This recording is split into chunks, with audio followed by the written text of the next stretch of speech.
Jusqu'où ira la colère des automobilistes contre la hausse des prix des carburants? Plus 26% en moyenne pour le gazole en un an, plus 16% pour l'essence.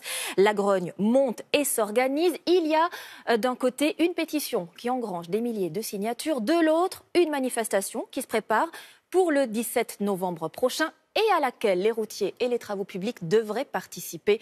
Julien Duponchel, Carole Guillon et Frédéric Bonne. Un passage à la pompe de plus en plus douloureux pour ces automobilistes. Il y a quelques temps, c'était à peu près 1 euro, 0,03, 0,4. Et là, on tombe à 1,53 €, qui est énorme. Ça coûte trop cher. En cause, l'augmentation du prix du pétrole et des taxes sur l'essence qui ont provoqué l'envolée des prix.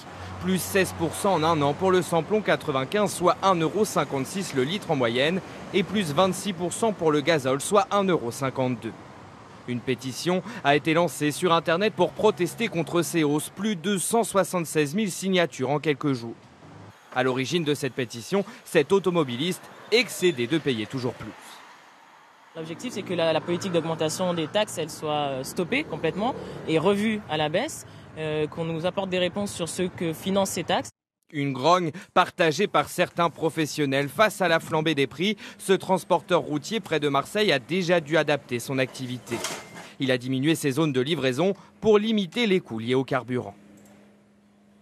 Je n'irai pas à Arles pour livrer une palette parce que je sais que ce coût du gasoil va tellement m'impacter que je vais réaliser ce transport à perte.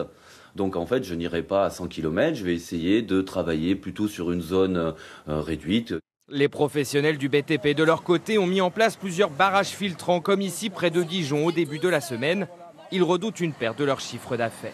On nous coupe un peu l'herbe sous le pied. Donc c'est des investissements qu'on ne pourra pas faire et des emplois, on a vraiment besoin de recruter. Point d'interrogation. Un mécontentement qui prend de l'ampleur. Des manifestations devraient avoir lieu dans toute la France le 17 novembre prochain. Alors l'exécutif entend-il cette colère monter? Valérie Astruc, vous êtes en direct de Matignon. Quelle réaction pour le moment du côté du Premier ministre? Le gouvernement pourrait faire marche arrière sur la hausse des taxes?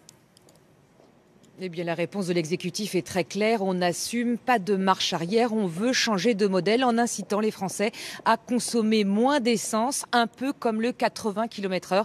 Édouard Philippe entend tenir bon en espérant que l'opinion lui donnera raison plus tard. Pour autant, le gouvernement cherche bien à atténuer la colère avec des mesures pour les plus modestes, notamment le doublement de la prime à l'achat pour les véhicules propres pour les ménages non imposables ou encore le chèque énergie qui passera de 150 à 200 € par an. En tout cas, l'exécutif est prêt à endosser l'impopularité, même si l'augmentation des prix à la pompe, il n'en est qu'en partie responsable.